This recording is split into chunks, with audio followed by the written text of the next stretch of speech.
Agak jauh dikit. Bismillah. Assalamualaikum warahmatullahi wabarakatuh. Innal hamdalillah nahmaduhu wa nasta'inuhu wa nastaghfiruh wa na'udzu billahi min shururi anfusina wa min sayyiati a'malina. May yahdihillahu fala mudilla lahu wa may yudlil fala hadiya lahu.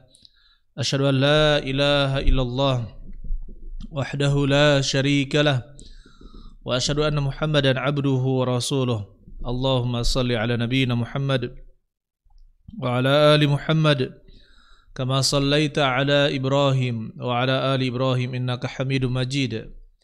Ya ayyuhalladzina amanu taqullaha haqqa tuqatih wa la tamutunna illa wa antum muslimun. Ya ayyuhalladzina amanu taqullaha wa qulu qawlan sadida yuslih lakum a'malakum wa yaghfir lakum dhunubakum wa may yuti'illaha wa rasulahu faqad faza fawzan azima. Wa ba'd. Saudara-saudari sekalian yang mudah-mudahan kita semua dirahmati oleh Allah Subhanahu wa taala. Alhamdulillah, Allah Subhanahu wa taala mengumpulkan kita dengan suara dan pendengaran kita, dan alhamdulillah kita sekarang terhubung dengan Radio Roja Darussalam Palembang.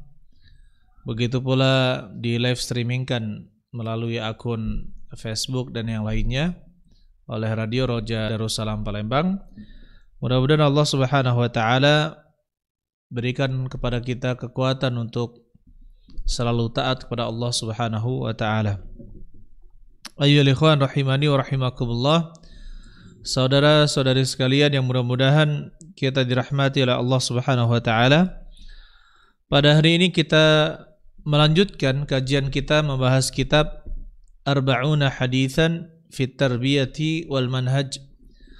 40 hadis berkaitan dengan tarbiyah, yaitu pendidikan, dan juga al-manhaj, yaitu cara memahami ilmu dan mengamalkannya, yang disusun oleh Syekh Abdul Aziz bin Muhammad bin Abdullah As-Sadhan.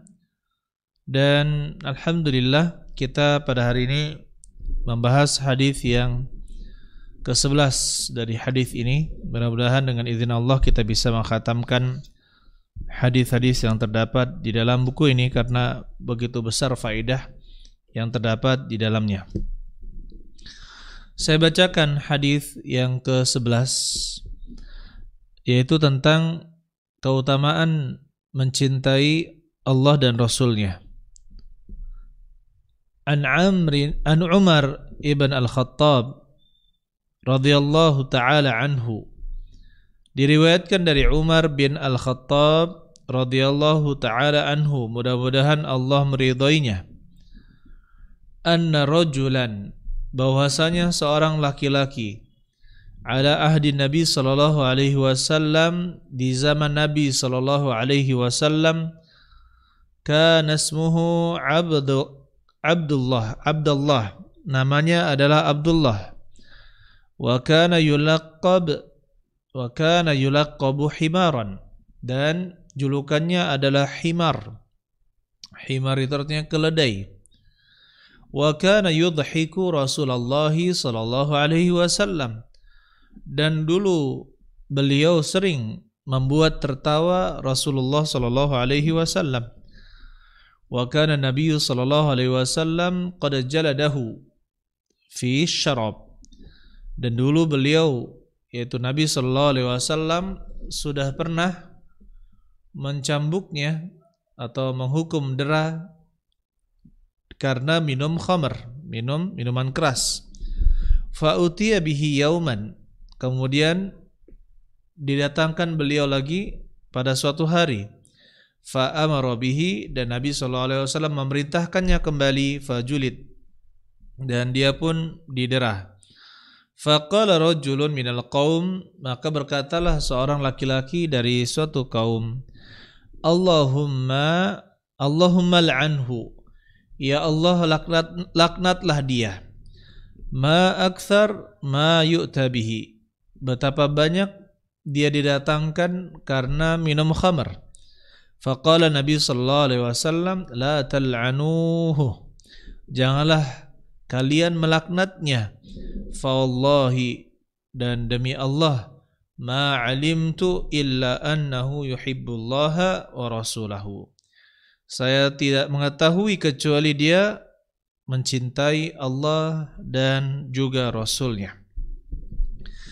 Nah, di sini ya ikhwan, hadis yang diriwayatkan oleh Imam Al-Bukhari di dalam sahihnya ini mengandung faidah dan faidah tarbawiyah yang berkaitan dengan pendidikan dan juga berkaitan dengan dakwah dan berkaitan dengan sikap kita bermuamalah.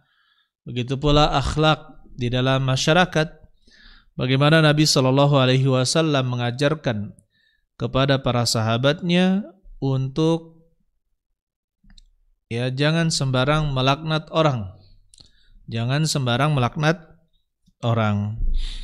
Kita lihat di sini, saya potong-potong dulu hadisnya agar kita bisa memahami. Yang pertama, hadis ini diriwayatkan dari Umar bin Al-Khattab, yaitu khalifah yang kedua. Kemudian anna rajulan, ada seorang laki-laki di zaman Nabi sallallahu alaihi wasallam, beliau bernama Abdullah.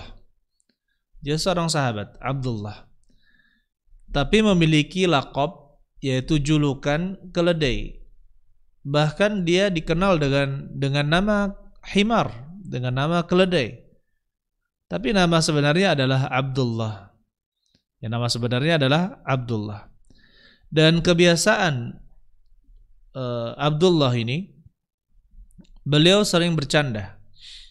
Beliau sering bercanda dan dengan candanya tersebut membuat Nabi Shallallahu Alaihi Wasallam tertawa. Tetapi ada kebiasaan buruk yang beliau lakukan, yaitu beliau suka minum khamar. Sehingga di zaman Nabi Sallallahu Alaihi Wasallam, jika orang minum khamar maka didera sebanyak 40 kali, yaitu dipukul dengan kayu, dipukul dengan kayu seperti ini, misalkan 2 jari, dengan pukulan yang tidak mengayunkan seperti ini, tidak jauh, bisa berdua, bisa lurus. Bisa diluruskan seperti ini, dipukul seperti ini lurus, atau dimepatkan seperti ini, dipukul. Tapi tidak boleh mengayunkan seperti ini. Nah, ini dipukul sebanyak 40 kali di zaman Nabi Shallallahu Alaihi Wasallam. Ketika minum lagi ketahuan, didera lagi oleh Nabi Shallallahu Alaihi Wasallam. Tetapi ada seorang sahabat dari suatu kaum, tidak disebutkan siapa nama sahabat yang mengatakannya. Karena tidak ada faedah menyebutkannya. Disebutkan ada seorang sahabat mengatakan, Allahumma al'anhu, ya Allah, laknatlah dia. Arti dari laknat, dia adalah doa agar dijauhkan dari kasih sayang Allah Subhanahu wa taala. Misalkan Allah, laknatlah dia, maksudnya ya Allah, jauhkanlah orang tersebut dari kasih sayangmu. Ya Allah, laknatlah dia, maksudnya ya Allah, jauhkanlah dia dari kasih sayangmu. Ini arti dari la'nah, laknat. Kalau bahasa kita laknat, kalau bahasa Arabnya la'nah dengan ain. Kenapa alasannya dia melaknat? Orang ini melaknat, dia begitu banyak katanya didatangkan karena minuman keras. Maka berkata Nabi Sallallahu Alaihi Wasallam, menyikapi kemungkaran yang dilakukan oleh sahabat tadi, yaitu melaknat padahal bukan tempatnya untuk melaknat pada saat itu, maka beliau katakan, la tal'anuh, janganlah kamu melaknatnya. Janganlah kamu melaknatnya. Karena salah, itu bukan posisi yang benar untuk melaknat. Illa annahu ma'alimtu illa annahu yuhibbullaha wa rasulahu. Saya tidak mengetahui kecuali beliau ini, yaitu Abdullah, mencintai Allah dan Rasulnya. Kita lihat di sini ya ikhwan, Nabi Sallallahu Alaihi Wasallam menegur sahabat yang melaknat Abdullah yang meminum khamar tersebut, karena laknat pada saat itu bukanlah tempat yang cocok untuk seorang muslim, meskipun dia melakukan dosa yang besar, yaitu minuman keras. Dan Nabi Sallallahu Alaihi Wasallam tidak boleh diam terhadap kemaksiatan atau terhadap kemungkaran yang terjadi di hadapan Nabi sallallahu alaihi wasallam. Ini merupakan karakter dari Nabi sallallahu alaihi wasallam, la yajuzu lin Nabi sallallahu alaihi wasallam an yaskuta fi waqtil hajah. Tidak boleh Nabi, seorang Nabi yaitu Nabi sallallahu alaihi wasallam, diam pada saat dibutuhkan, ya pada saat dibutuhkan. Jadi tidak boleh diam. Jadi Nabi sallallahu alaihi wasallam menyebutkan akan hal ini, yaitu melarang melaknat Abdullah, yaitu yang minum khamar tersebut. Kemudian Nabi sallallahu alaihi wasallam menyebutkan keutamaan dari Abdullah, yaitu dia sangat mencintai Allah dan Rasulnya. Saudara-saudara sekalian yang mudah-mudahan kita dirahmati oleh Allah Subhanahu wa taala, mari kita lebarkan lagi hadis ini agar kita bisa mendapatkan faedah yang lebih besar darinya. Yang pertama, ayolah ikhwan, tentang laqab atau julukan himar. Laqab atau julukan himar. Jadi alhamdulillah ini kita sedang live ayolah ikhwan. Saya dari Martapura, Sumatera Selatan ya. Saya dari Martapura, Sumatera Selatan. Ya, kemudian alhamdulillah malam hari ini kita bisa on air dengan Radio Roja Darussalam, yaitu Palembang. Taib. Kita lanjutkan. Di sini ya ikhwan rahimani wa rahimakumullah, saudara-saudari sekalian, para sahabat menyebut Abdullah atau menjuluki Abdullah dengan julukan apa? Dengan julukan himar. Yaitu apa himar? Himar itu artinya keledai, hewan yang suaranya sangat buruk, suaranya sangat tidak enak didengar. Kalau hewan yang lain itu masih memiliki karakteristik suara yang standar. Tapi kalau misalkan donkey ini atau himar ya, dia suaranya sangat jelek. Suaranya sangat jelek sebagaimana dikatakan oleh Allah Subhanahu wa taala di dalam Al-Qur'an, inna ankarul aswat, sesungguhnya perkataan yang paling jelek itulah sautul hamir, yaitu suara dari keledai. Coba dengar suara keledai, di rekaman-rekaman, maka kita akan mendapatkan suara keledai memang suara yang sangat jelek dan tidak enak didengar ya. Kemudian bagaimana dengan laqab atau julukan himar ini, julukan himar. Nah, kalau ada lafaz dari julukan yang maknanya itu kurang baik, tetapi tidak membuat orang yang dipanggil tersinggung, bahkan dia senang dipanggil dengan nama tersebut. Contohnya misalkan ada orang yang buta, dia disebut si buta. Atau misalkan ada orang yang pincang, dia disebut dengan si pincang. Atau ada orang yang hitam, disebut dengan si ireng. Ya, ireng itu bahasa Jawa yaitu hitam. Tapi dia ridho dengannya, dia ridho, dia biasa dipanggil dengannya, ya. Kemudian dia tidak marah ketika dipanggil dengan nama tersebut, maka hukumnya makruh. Tidak sampai kepada haram, karena himar ini juga perkataan yang tidak baik. Tapi kalau misalkan dia ridho dengan nama tersebut, kita katakan hukumnya adalah makruh, memanggil dengan julukan yang tidak baik didengar. Oleh karena itu kita sebagai seorang muslim, yang lebih baik bagi kita adalah memanggil dengan nama yang terbaik. Kita panggil sahabat kita panggil kawan kita, kita panggil kawan-kawan kita dengan nama yang dia suka untuk dipanggil dengannya, yaitu nama yang baik. Taib. Kalau misalkan dia memiliki beberapa nama, kita minta kepada dia mana yang lebih senang dia dipanggil dengannya. Kemudian ayolah ikhwan, yang kedua, wa kana yudhiku Rasulullah sallallahu alaihi wasallam. Dan kebiasaan dari himar ini atau Abdullah, beliau suka membuat Nabi sallallahu alaihi wasallam tertawa. Nah, di sini ayolah ikhwan, kita bisa melihat memang ya ada hadis yang berkata, ya Rasulullah SAW mengatakan, la tukthirud dhahik, janganlah kalian banyak tertawa. fa inna kathratad dhahik tumitu al-qalba. Janganlah kalian banyak tertawa, sesungguhnya banyak tertawa itu akan mematikan hati. Akan mematikan hati. Ya, jadi kalau sudah hati sudah mati, sulit untuk menerima hidayah, sulit untuk khusyuk, ya, sulit untuk menerima ayat-ayat, sulit merenungi dan mentadabburi ayat-ayat Al-Quran. Oleh karena itu kita dilarang oleh Nabi SAW banyak tertawa. Tetapi bukan berarti kita tidak boleh tertawa. Ya, kita tidak boleh tertawa. Boleh, kadang-kadang kita tertawa pada tempat yang memang kita di situ sebaiknya tertawa, kita tertawa.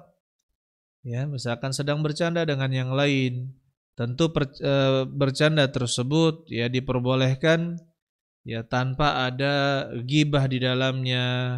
Tidak ada namimah, yaitu adu domba di dalamnya. Kemudian tidak ada sukhriyah, tidak ada meremehkan, menghina orang lain. Meremehkan orang lain, menghina orang lain. Atau misalkan tidak ada dusta di dalamnya. Kalau misalkan bercanda ada dusta di dalamnya, maka hukumnya haram. Wailul lilladzi yudhikun nas, ya. Wailul liyakdzib, wailul lilladzi yakdzib. Celakalah orang yang berdusta, liyudhika bihin nas, untuk membuat orang lain tertawa. Wailul lahu tsumma wailul lahu. Celakalah untuknya. Nah, di sini ayolah ikhwan, kalau sengaja membuat orang lain tertawa dengan dusta, maka hukumnya haram. Begitu pula kalau misalkan di dalam canda tersebut ada hal yang bisa merusak hubungan seseorang atau bisa membuat buruk sangka orang lain, maka hal tersebut ya harus dihindari dan canda tersebut ya tidak diperbolehkan. Adapun canda yang benar, canda yang tidak ada kedustaan di dalamnya, maka hal tersebut tidak menjadi masalah. Kemudian ayolah ikhwan, hukum tertawa boleh. Tertawa asal tidak terbahak-bahak, ya, maka tidak menjadi masalah. Kemudian tidak boleh juga sering, ya, sangat sering tertawa. Jadi sengaja misalkan nonton film-film atau misalkan stand up comedy atau misalkan sengaja melihat lawakan sehingga hari itu penuh dengan tertawa lagi, maka kita katakan ini bahaya, hati-hati. Ini bisa mematikan hati seseorang. Saudara-saudara sekalian yang mudah-mudahan kita dirahmati oleh Allah Subhanahu wa taala. Nah, di sini juga dalil ini menunjukkan Nabi pernah tertawa dan juga pernah juga merasa lucu dan tertawa. Ini pernah terjadi juga sebagaimana dulu ada seorang laki-laki yang dari kalangan sahabat Nabi sallallahu alaihi wasallam yang beliau qadarullah mendatangi istrinya di siang hari di bulan Ramadan. Ya, kemudian beliau kena kafarat. Singkat cerita, Nabi sallallahu alaihi wasallam menyuruhnya karena dia tidak bisa menjalankan kafarat, fatasaddaq bihi. Kedatangan barang sedekah atau harta sedekah, kemudian ambillah, kata Rasulullah sallallahu alaihi wasallam, ambillah ini dan bersedekahlah kamu. Maka berkatalah laki-laki tersebut, a'ala afqar minni ya Rasulullah. Apakah saya bersedekah kepada orang yang paling miskin dariku ya Rasulullah? Ya, ini pertanyaan. Maka berkatalah orang tersebut, "Fallahi, demi Allah, ma baina labataiha, tidak ada di antara dua tanah hitam, batu hitam, maksudnya Madinah, tidak ada di kota Madinah ini ahlu baitin afqaru minni, suatu keluarga yang lebih miskin dariku." Maka fadhahikan Nabiyyu sallallahu alaihi wasallam. Akhirnya Nabi sallallahu alaihi wasallam tertawa hatta badat anyabuhu, sampai giginya atau gigi taringnya terlihat. Ya, gigi taringnya terlihat. Ini menunjukkan Nabi sallallahu alaihi wasallam tertawa. Begitu pula ada ketika Nabi sallallahu alaihi wasallam menceritakan tentang penduduk surga.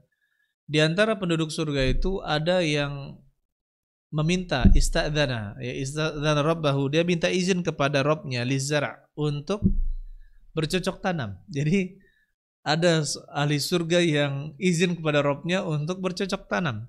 Ya ketika ditanam langsung tumbuh, langsung panen, langsung hasilnya segunung gitu ya. Maka berkatalah seorang Arab Badui atau pedalaman, faqala al-a'rabi, maka berkatalah orang Arab yang tinggal di pedalaman, wallahi la tajiduhu illa Qurasyian au Ansariya. Demi Allah, kamu tidak akan mendapatkannya kecuali orang-orang Quraisy, keturunan Quraisy atau orang-orang Madinah, yaitu Ansar. Kamu tidak akan mendapatkannya kecuali orang-orang itu. Fa innahu ashabuz zara', sesungguhnya mereka adalah orang yang suka bercocok tanam. Wa amma nahnu, kata orang Arab Badui ini, adapun kami, ya, falasna bi ashabiz zara', kami bukanlah orang yang suka bercocok tanam.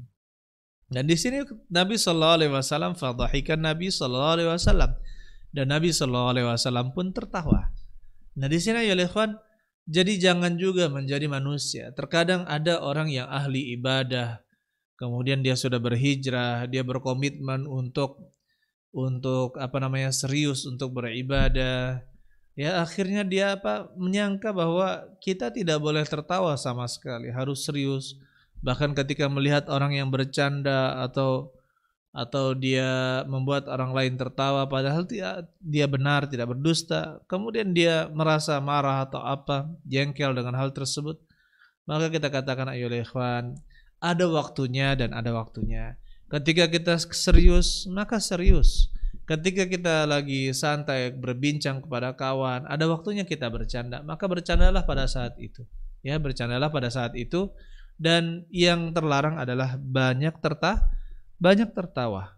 Ya, oleh karena itu, kalau misalkan tertawanya hanya sebentar saja atau sedikit saja, maka ini tidak menjadi masalah. Ya, jadi jangan jadi orang yang terlalu serius. Ya, bahkan ada orang pada tertawa, sedang bercanda, orang pada tertawa, dia tidak tertawa sendiri. Jadi ini suatu yang kalau dikatakan Nabi saja tidak seperti itu. Nabi SAW saja tidak seserius itu. Tapi Nabi SAW ada waktunya beliau tersenyum, ada waktunya beliau juga bercanda kepada yang lain, dan ada waktunya juga beliau tertawa.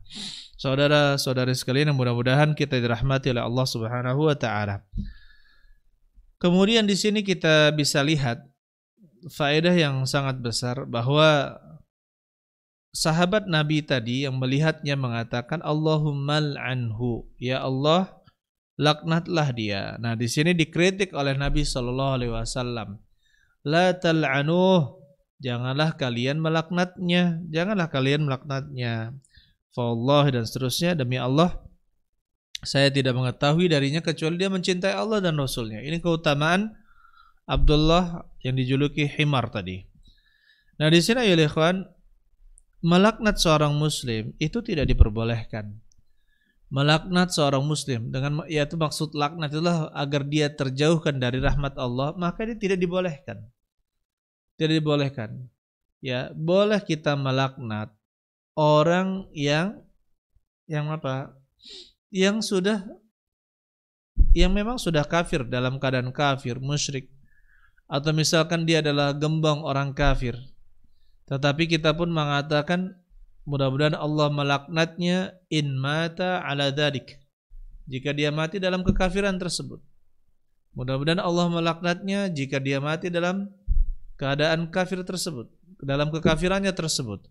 Ini tidak menjadi masalah kalau misalkan dia benar-benar, misalkan ada orang kafir, pemimpin orang kafir, dia suka membunuhi orang-orang Islam, dia suka membantai orang-orang Islam, atau genosida, dia hancurkan, bumi hanguskan kaum muslimin, maka kita katakan Allahumma la'anhu in mata ala dzalik, ya Allah laknatlah dia jika dia mati dalam keadaan seperti itu. Oleh karena itu saudara-saudari sekalian yang mudah-mudahan kita dirahmati oleh Allah Subhanahu wa taala, kita tidak boleh melaknat ya orang Islam. Baik, oleh karena itu Nabi Shallallahu Alaihi Wasallam memang boleh melaknat orang-orang kafir secara umum, boleh. Tetapi di sini ya Di sini Nabi Shallallahu Alaihi Wasallam mengajarkan agar jangan bermudah-mudahan mengucapkan laknat kepada sesama muslim. Oleh karena itu Nabi Shallallahu Alaihi Wasallam mengingkari hal tersebut. Di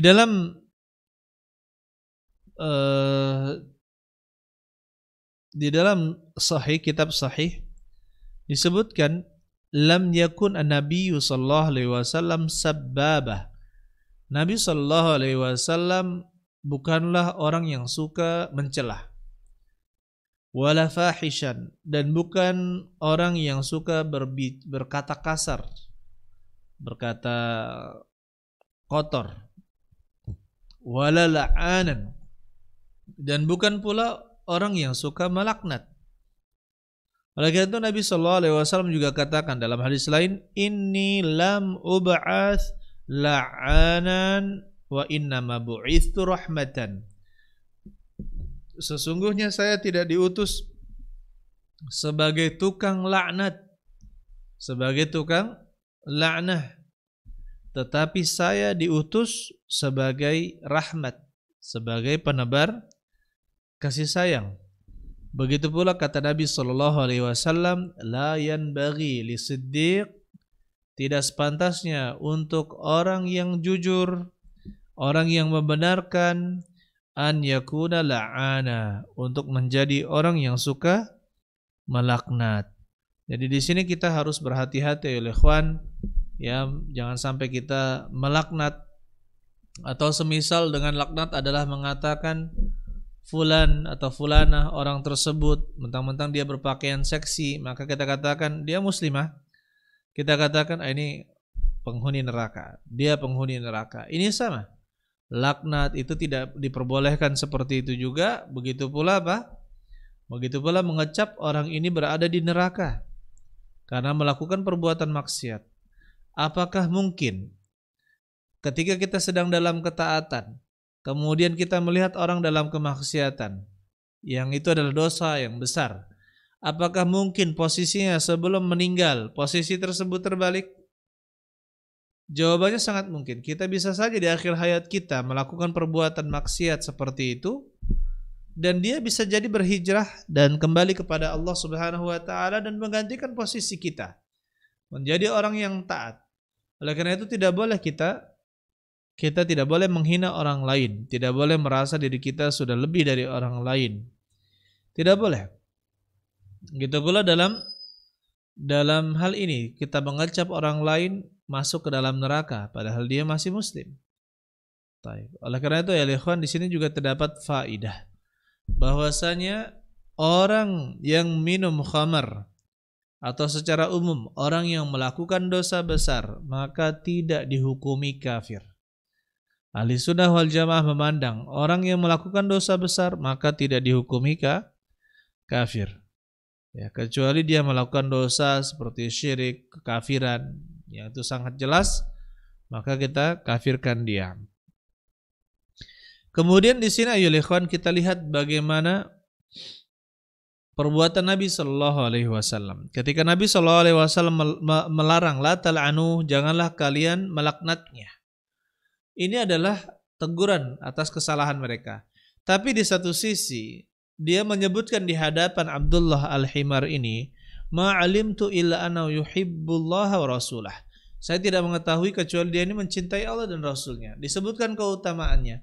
Maksudnya dia adalah seorang sahabat yang sangat mencintai Allah dan Rasulnya, tidak pantas untuk dilaknat, dan juga di sini terdapat harapan dari Nabi Shallallahu Alaihi Wasallam ketika disebutkan keutamaan orang yang lagi dihukum tersebut, maka dia segera kembali kepada Allah dan Rasulnya, sehingga dia tidak menjadi orang yang berputus asa.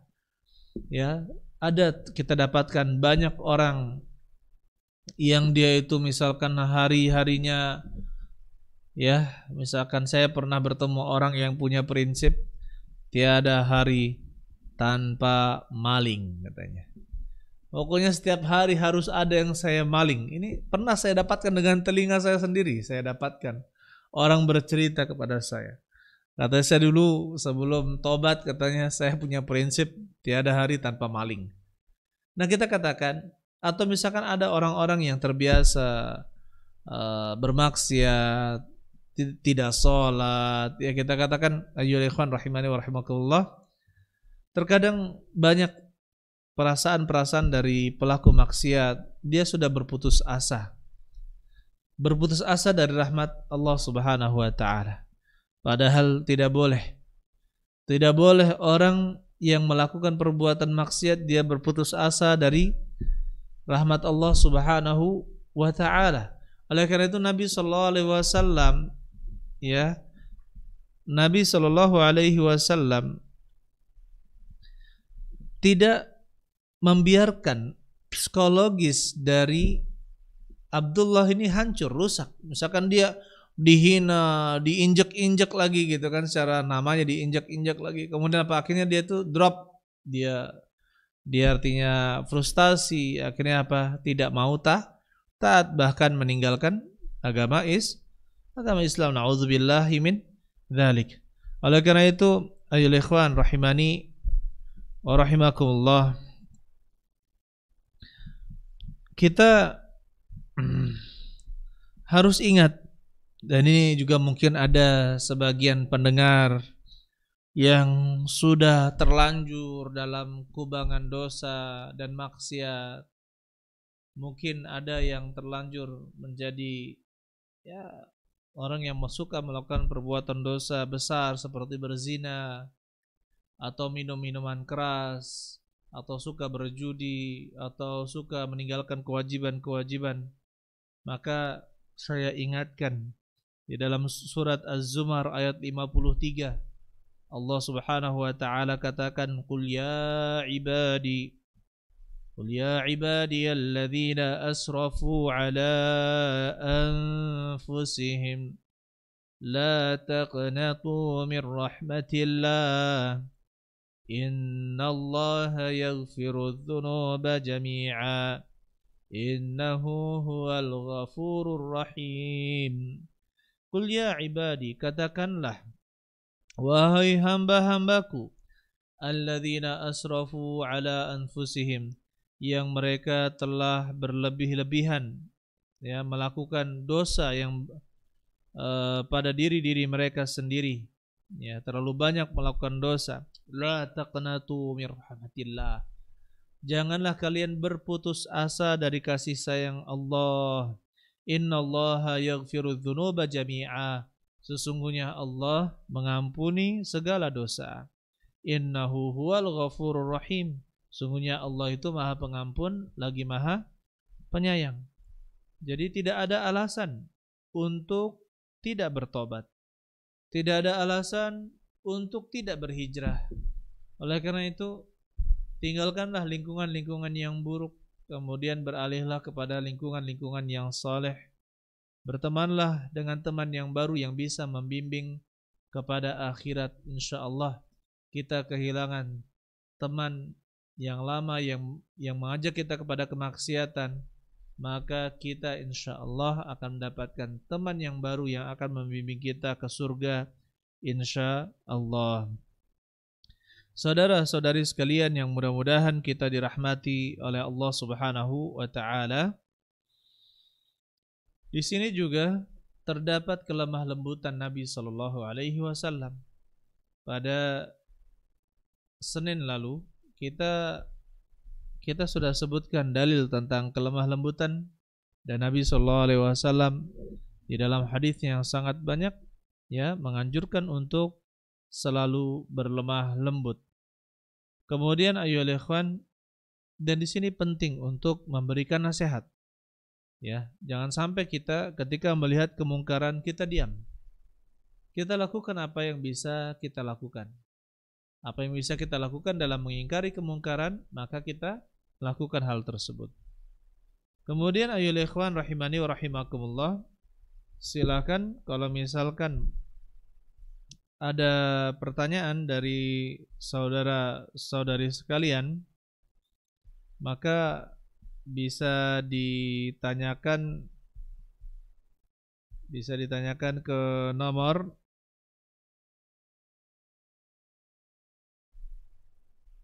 berapa ini? Baik, siapa yang hafal nomornya silahkan mungkin bertanya ya. Kita sekarang live malam hari ini pada Isya, alhamdulillah gitu. Kemudian ya ikhwan rahimani wa rahimakumullah, saudara-saudari sekalian yang mudah-mudahan kita dirahmati oleh Allah Subhanahu wa taala. Kemudian mengenai cinta kepada Nabi sallallahu alaihi wasallam. Cinta kepada Nabi sallallahu alaihi wasallam termasuk amalan yang utama. Mencintai Nabi sallallahu alaihi wasallam merupakan bagian dari keimanan dan dia termasuk amalan yang utama. Diriwayatkan dari Anas bin Malik bahwasanya ada seorang laki-laki bertanya kepada Nabi sallallahu alaihi wasallam anis sa'ah, tentang hari kiamat. Faqal, maka dia berkata, mata sa'ah, mata as-sa'ah, kapankah hari kiamat itu terjadi? Dan Nabi sallallahu alaihi wasallam menjawab, wa madza a'datta laha, apa yang kamu persiapkan untuk menghadapinya? Maka kata beliau, sahabat tersebut yang bertanya, la syai'a, tidak ada yang saya persiapkan, illa anni, kecuali aku uhibbullaha wa rasulahu, kecuali aku mencintai Allah dan Rasulnya. Maka berkatalah Nabi sallallahu alaihi wasallam, anta ma'a man ahbabta, engkau akan bersama orang yang engkau cintai. Oleh karena itu Anas bin Malik rahimahullah radhiyallahu taala anhu mengatakan, "Fama farihna bisyai'in farahana biqaulin Nabi sallallahu alaihi wasallam anta ma'a man ahbabta." Maka kata Anas bin Malik, kami tidak pernah merasakan kesenangan yang luar biasa seperti kesenangan kami ketika mendengar Nabi sallallahu alaihi wasallam mengatakan, engkau akan bersama orang yang engkau cintai. Maka berkata Anas bin Malik, fa ana uhibbun nabiyya sallallahu alaihi wasallam, saya mencintai Nabi sallallahu alaihi wasallam, wa Abu Bakar wa Umar, begitu pula Abu Bakar dan Umar, wa arju an akuna ma'ahum bihubbi iyahum, saya berharap saya bisa bersama mereka karena kecintaanku kepada beliau-beliau, wa in lam a'mal bimithli a'malihim, walaupun saya tidak bisa beramal seperti ya amalan-amalan mereka. Saudara-saudari sekalian yang mudah-mudahan kita dirahmati oleh Allah Subhanahu wa taala, silakan saudara pendengar yang ingin bertanya bisa menuliskan soalnya ke nomor 0812 8488 7088. Saya ulangi, 0812 8488 7088. Ini nomor kita. Insyaallah untuk hari ini belum bisa live. Silakan dikirim SMS atau WA ke nomor 0812 8488 70 ya 7088 ya 7088. Silakan. Baik, ayyuhal ikhwan rahimani wa rahimakumullah. Mengenai mencintai Nabi sallallahu alaihi wasallam, apa hukumnya? Hukumnya adalah wajib. Mencintai Nabi sallallahu alaihi wasallam hukumnya adalah wajib. Sebagaimana dulu pernah di dalam riwayat Abdullah bin Hisham, beliau berkata, kunna ma'an Nabi sallallahu alaihi wasallam wa huwa akhidun bi yadi Umar bin Al-Khattab. Dulu kami pernah bersama Nabi sallallahu alaihi wasallam dan beliau mengambil tangan dari Umar bin Al-Khattab. Maka berkatalah Umar, ya Rasulullah, wahai Rasulullah, kata Umar, la anta ahabbu ilayya min kulli syai' illa min nafsi. Engkau adalah orang yang paling aku cintai dari segala sesuatu kecuali dari diriku, kecuali diriku sendiri.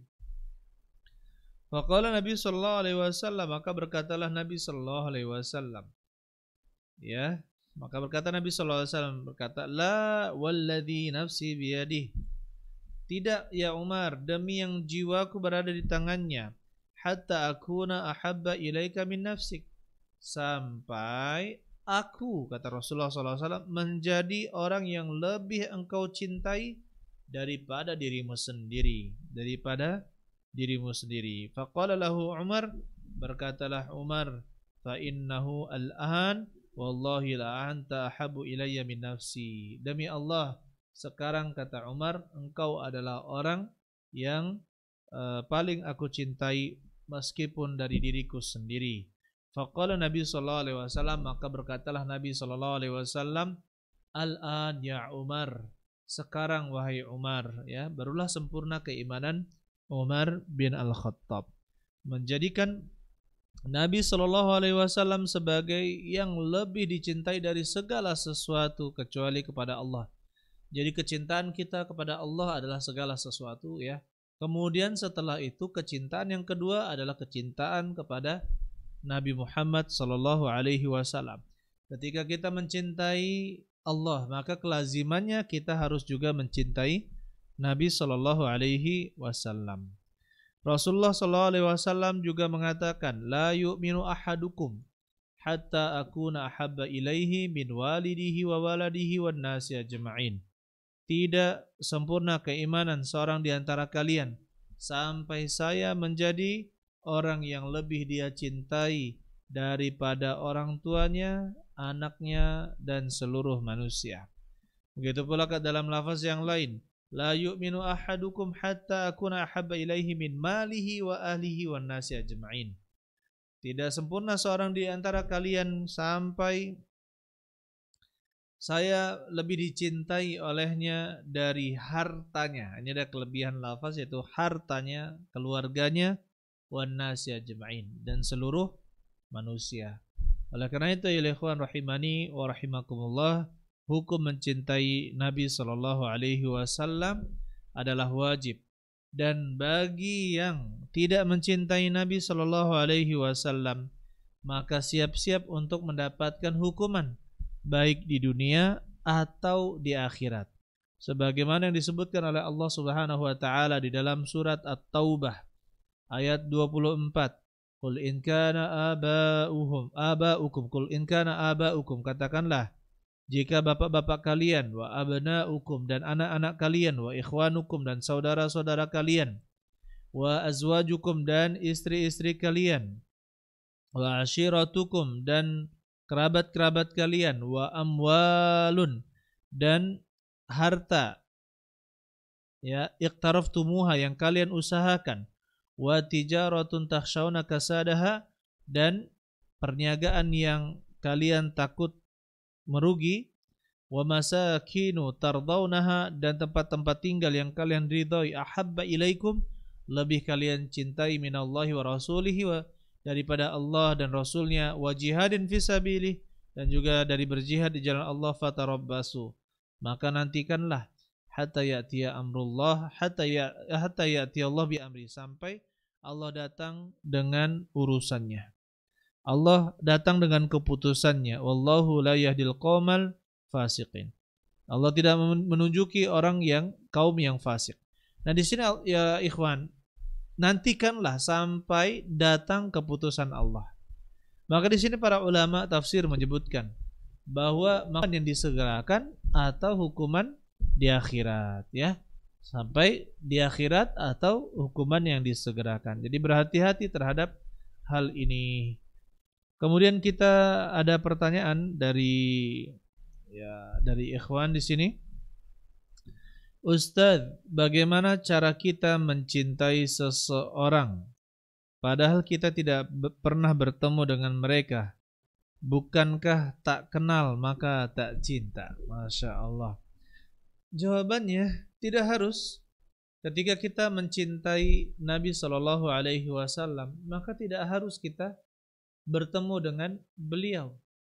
Ya, ketika kita melihat ajaran Nabi Shallallahu Alaihi Wasallam, membaca sirah nabawiyah, membaca perjalanan hidup Nabi Shallallahu Alaihi Wasallam, kita bisa mengetahui bahwa memang Nabi Shallallahu Alaihi Wasallam adalah orang yang harus kita cintai melebihi seluruh manusia, melebihi keluarga kita, melebihi ibu kita, bapak kita, dan juga melebihi semuanya, seluruh manusia. Kita tidak boleh mencintai uh, selain Nabi Shallallahu Alaihi Wasallam melebihi kecintaan kita kepada Nabi Shallallahu Alaihi Wasallam. Oleh karena itu, ya ikhwan, mari kita sama-sama berjuang untuk melatih diri kita semakin mencintai Nabi Shallallahu Alaihi Wasallam. Dan tentunya jangan malas untuk belajar sirah nabawiyah.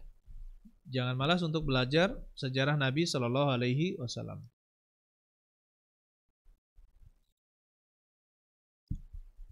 Kemudian juga banyak para sahabat yang mulia, seperti Abu Bakar, Umar, Uthman, Ali, Abdurrahman bin Auf, Talha bin Zubair, dan yang lainnya, Ali, Hasan, Husain. Kata Nabi Shallallahu Alaihi Wasallam, ya, fa bihubbi ahabbahum. Jadi Allah Subhanahu wa taala menyebutkan dalam Rasulullah sallallahu alaihi wasallam menyebutkan dalam satu lafaz hadis tentang kewajiban mencintai para sahabat Nabi sallallahu alaihi wasallam. Allah Subhanahu wa taala mencintai para sahabat dan juga orang-orang yang mencintai para sahabat.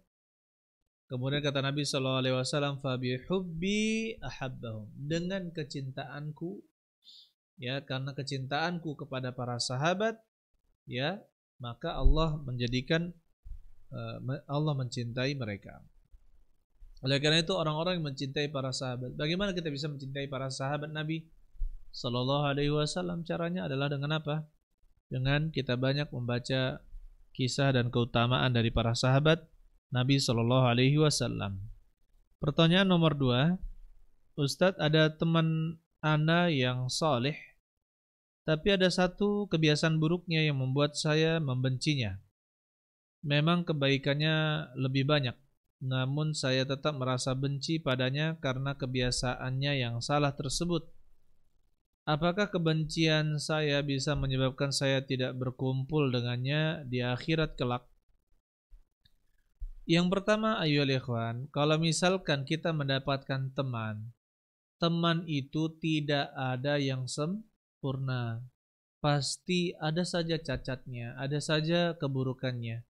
Kalau kita melihat keburukannya, maka di situ kita menasihatinya dengan baik. Jika kita benar-benar sayang kepadanya, maka kita nasihati dia empat mata, ya, langsung berdua-duaan saja menasihatinya dengan tanpa mempermalukannya, ya, kita nasihati dia. Baik. Adapun mencari teman yang sempurna, kalau kita mencari teman yang sempurna, maka tidak akan dapat kita teman yang sempurna. Terkadang kita mendapatkan teman yang suka marah, ada teman yang suka mencela, tapi dia rajin sholat, rajin puasa misalkan. Ada saja keburukan-keburukan yang harus kita tolerir, kemudian keburukan tersebut merupakan kewajiban kita untuk menasehati kawan-kawan kita tersebut. Oleh karena itu, ya ikhwan rahimani wa rahimakumullah, maka kalau dia masih muslim, maka tidak boleh kita membencinya. Tidak boleh. Tapi kalau misalkan dia juga melakukan perbuatan maksiat, maka kita cintai kemuslimannya. Begitu pula misalkan dia ahli sunnah, kita cintai dia sebagai ahli sunnah. Tapi untuk perbuatan kebiasaan buruknya atau dosanya yang satu ini, maka tidak boleh kita cintai. Jadi berimbang, ya. Jadi berimbang. Pertanyaan yang ketiga, Ustadz, bagaimana cara mengukur cinta ke sesuatu yang lebih tinggi daripada cinta ke yang lain? Ya, kita bandingkan saja dengan cinta kita kepada Nabi Shallallahu Alaihi Wasallam. Nabi Shallallahu Alaihi Wasallam menyuruh kita untuk sholat berjamaah. Apakah kita bermalas-malasan sholat berjamaah, atau kita sibuk dengan pekerjaan, atau kita sibuk dengan HP, atau sibuk dengan televisi, atau sibuk dengan mesin fotokopi untuk bekerja misalkan? Kita lihat di sini. Kalau misalkan Nabi SAW menyuruh untuk sholat berjamaah dan itu perintah beliau, harus kita jalankan. Kita lihat, ya, mana yang kita dahulukan, apakah sholat berjamaah ataukah urusan-urusan lain. Begitu pula ketika Nabi SAW memiliki perintah-perintah yang katakanlah itu adalah untuk menjelaskan Al-Quran. Kita katakan ini perintah Nabi SAW.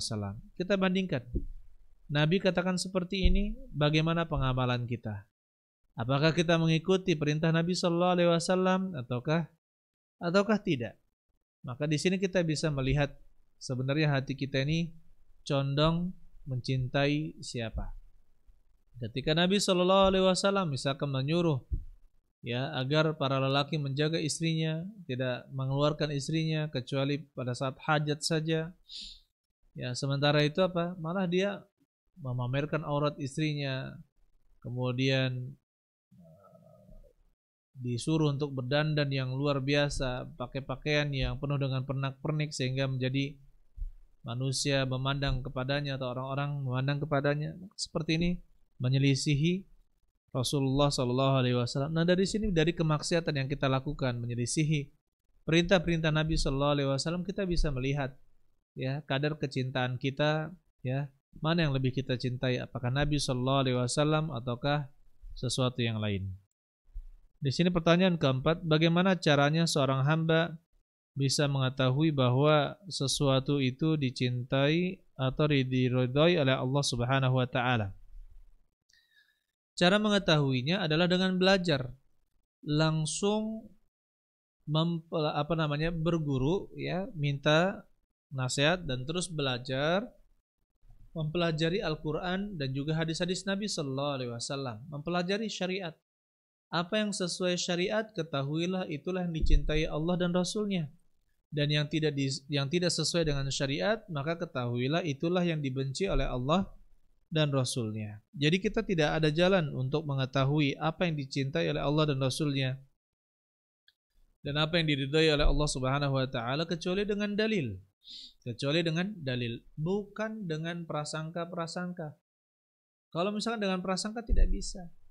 Ya, atau misalkan dengan perkataan Pak Kiai atau wali atau siapa, orang-orang tua misalkan, kalau dia tidak ada dalilnya atau bahkan menyelisihi dalil, maka tidak boleh kita ikuti. Jadi yang cara kita untuk mengetahuinya adalah apa? Kita belajar lagi Al-Quran dan As-Sunnah, hadis Nabi SAW. Apabila ada dalilnya, ya, apabila ini masuk ke dalam syariat, maka itulah sesuatu yang dicintai oleh Allah dan juga Rasulnya. Yang kelima, soal yang kelima pada malam hari ini, bagaimanakah caranya seorang tahu bahwa ia betul-betul mencintai Allah? Allah alam bisawab. Yang pertama, perasaan keimanan seseorang bisa merasakan keimanannya. Tetapi iman itu juga naik turun. Begitu pula cinta kepada Allah dan Rasulnya itu juga naik turun tergantung keimanan. Karena yang namanya keimanan itu bertambah dengan ketaatan, berkurang dengan kemaksiatan. Jadi bagaimana dia tahu bahwa dia benar-benar mencintai Allah? Nanti ketika dia meninggal, dia akan tahu Allah mencintainya dan dia juga mencintai Allah. Nanti dia kalau misalkan ketika meninggal, amalan-amalan salih yang menemaninya di dalam kubur, maka ketahuilah itu adalah Allah terima amalannya dan Allah mencintainya. Tapi kalau misalkan Allah sempitkan kuburannya, bahkan Allah temankan dengan amalan-amalan buruknya, yang dijadikan bentuk yang sangat buruk dan sangat bau dan berwarna hitam, maka yang seperti ini menunjukkan bahwa amalannya tidak diterima oleh Allah Subhanahu wa taala. Jadi cara mengetahuinya kita katakan tidak bisa kita ketahui, tapi kita bisa mendeteksi keimanan kita dengan semakin banyaknya ketaatan yang kita lakukan, kekhusyuan hati kita, tumaninah kita, selamatnya hati kita dari prasangka-prasangka manusia. Semakin kita bertawakal kepada Allah, berbaik sangka kepada Allah, hilangnya rasa merasa diri lebih dari orang lain, kemudian melaksanakan ketaatan-ketaatan, insyaallah ini menggambarkan keimanan sedang tinggi. Tetapi ingat, keimanan seseorang itu juga bisa naik dan juga turun. Sebagaimana dia bisa naik, dia juga bisa turun karena kemaksiatan. Kemudian pertanyaan yang terakhir, yaitu pertanyaan yang keenam dari saudara pendengar. Apa tandanya kalau Allah mencintai kita setelah taubat dari dosa? Allah alam bisawab ayyuhal ikhwan. Memang untuk ketaatan dia memiliki ciri, ya. Ketika seorang melakukan ketaatan, maka akan diiringi dengan ketaatan yang lain. Dalam harta ada keberkahan. Ketika seorang hartanya berkah, maka kebaikan pada harta tersebut terus bertambah dan dia tidak menggunakan untuk bermaksiat. Begitu pula dalam umurnya, begitu pula dalam pekerjaannya, begitu pula dalam amalannya setiap hari. semakin dia, katakanlah semakin dia bertobat, semakin diiringi dengan amalan-amalan saleh yang lainnya. Sebagaimana ayyuhal ikhwan, ya kalau kita pastikan ya Allah kita mencintai Rasul, ya maka kita katakan ayyuhal ikhwan kita berharap, ya, kita katakan kita berharap kita sangat mencintai Allah, sangat kita harus mencintai Allah dan mencintai Rasul. Tapi apa? Untuk mencapai derajat sangat mencintai Allah, sangat mencintai Rasul, maka ini perlu latihan, ya perlu latihan. Oleh karena itu, ayyuhal ikhwan, yang mudah-mudahan kita dirahmati Allah Subhanahu wa taala.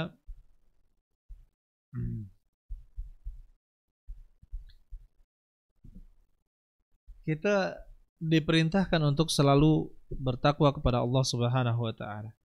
Oleh karena itu, ya ikhwan,